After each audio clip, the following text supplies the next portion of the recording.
Hi guys, it's currently New Year's Eve, and first of all I want to wish everybody good luck for 2015.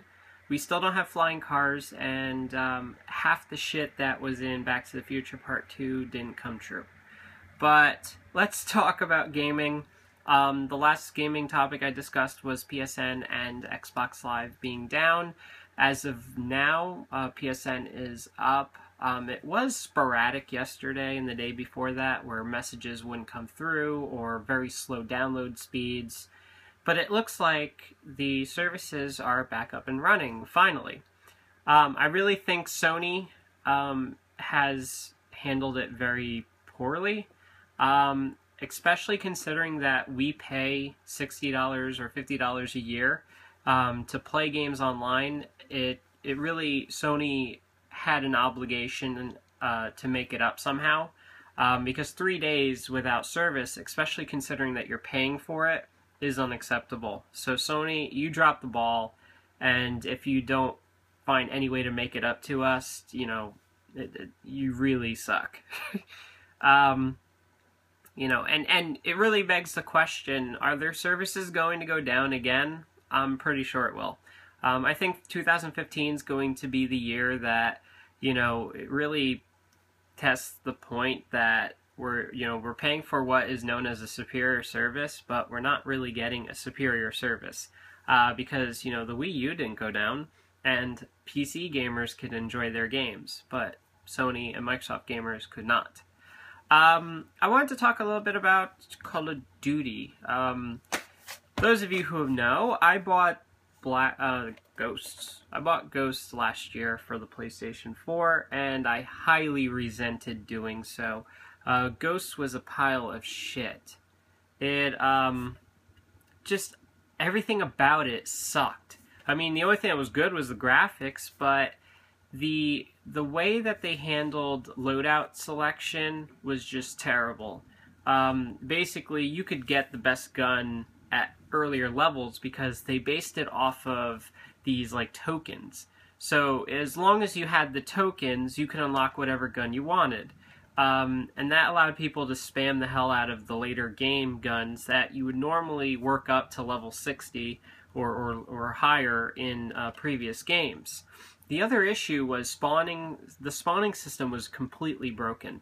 There were so many times where I would spawn and then within 2 seconds be shot down because it would spawn me right next to an enemy soldier. The maps were way too big. And also because they focused heavily on multi-level maps instead of just being a flat plane and having, you know, a second level, some maps had 3 levels. So it really screwed up the formula that worked so well. And also the tacticals, just, I didn't really care much for them. So even though I had the season pass and everything, because that's what it comes with, I really hated this purchase. I really wish I never bought this game, because it was just shit. It really was the worst in the series, and I'm not the only one that says that. Again, all the game had going for it was graphics and cute doggies. That's it. So now we bring on to Advanced Warfare, which I just got. My brother just got it for me two or 3 days ago, and it's better, but it's still not the golden age. I would say the golden age of Call of Duty was Modern Warfare, Modern Warfare 2, and Black Ops. Everything before and after, nothing. You know, it's just not there, and it just seemed like the team got it perfect with Modern Warfare 2. The only thing that sucks about Modern Warfare 2 is if you fire it up today, yes, you can play it, but almost every lobby you get into is a hacked lobby, and you deal with just complete assholes and tons of cheating. And you know, the developers have stated that they're not going to do anything to, you know, combat the cheating. They're like, oh, we implemented a brand new system into Black Ops, so every game after Black Ops has this better dynamic updating system. You know, they pulled bullshit out of their ass. But Call of Duty, I mean, I think the thing I like the most of this game, honestly, is Kevin Spacey. Kevin Spacey is one of my favorite actors, and he just he nailed that role. That role that he played, and I'm not going to like, how can I say? I'm not going to spoil it because for those of you that haven't seen the story, even though the story is cheesy as fuck and it's tacky, it's predictable. The way he acts in this game is the same way he acts in a movie like 21 or House of Cards. This is a lot like House of Cards. So if you like House of Cards, you'll love Kevin Spacey's acting in this because it's pretty much the same thing. Takes no bullshit, you know, pretends to be your friend in some aspects, but yeah, this is a well done, you know, acting from him. But again, I bought this game not to watch cutscenes, not to watch a movie. I bought this game to play online. I bought this game to battle against others. So I'm gonna talk a little bit about the multiplayer. My initial reaction to it is it's nowhere near as bad as Ghosts, but it's still nowhere near as good as Black Ops 2 or Modern Warfare 3. I would say it's worse than Modern Warfare 3. The thing I really don't like about this game is the jetpacks. I know a lot of people like it because of Titanfall. Everyone's like, oh yeah, cool, Titanfall is great because you can just hop over and it adds a whole new dynamic to strategy. It does, but it changes the game way too much. And I mean is, I want a classic, you know, shoot 'em up. I want, well, not shoot 'em up, but I want a classic, you know, run and gun game. And this one changes the formula so much with just that aspect, because the maps are laid out. Like there's this one map where it's a nighttime stage and it's like a spa kind of thing. So there's like pools and all these villas, and people are just jumping across the stage left and right, and then you have no concept of where people are. You spawn and then people just hop over you and you never even saw them come, and then they shoot you in the back. You know, I wish they had a mode that had no jetpacks, because these stages are traversable without jetpacks. You know, there's probably some areas you just really can't get to, but for the most part, you could do it without jetpacks. So I haven't really played through and saw all the selections that are available, but I'm wondering if there is a mode in here that just disables the whole jetpack thing. I just really don't like that. I do think the weapon selection is pretty decent. It's not that bad at all, and I like all the customization options that you can apply to your score streaks. For instance, I always do the UAV, care package, and the turret. And they changed it up where, yeah, those are your first three choices that you can get, but you can customize them so you can add additional points that you would have to score to earn each kill streak, and you can add additional functionality. So you could say the care package will almost guarantee you the better options, but you're going to have to get a lot more score in order to achieve that kill streak in the first place. And I like that. I like that because it allows better players to add more oomph to their things. So like the UAV, you can add the ability to like take out the enemy's UAV. You can add all sorts of different functionality to it, and it's really cool.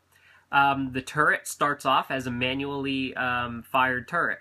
You would have to actually unlock and earn higher kill streaks to use the version that's an auto turret that you can manually control if you want to.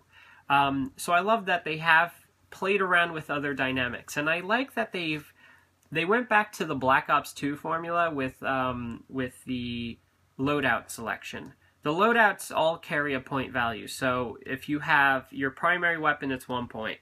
Each attachment is a 1 point as well. So you can have up to 3 attachments, but you have to use wildcards. A wildcard uses 1 point. So you're up to 13 points is your total that you're allowed to use, and each tactical is a point, but I forget if they add the kill streaks to those points. I think they did, and I'm not too thrilled with that. I don't think that the kill streak should count as 3 points taken away from your loadout selection. In Black Ops 2, it was completely separate.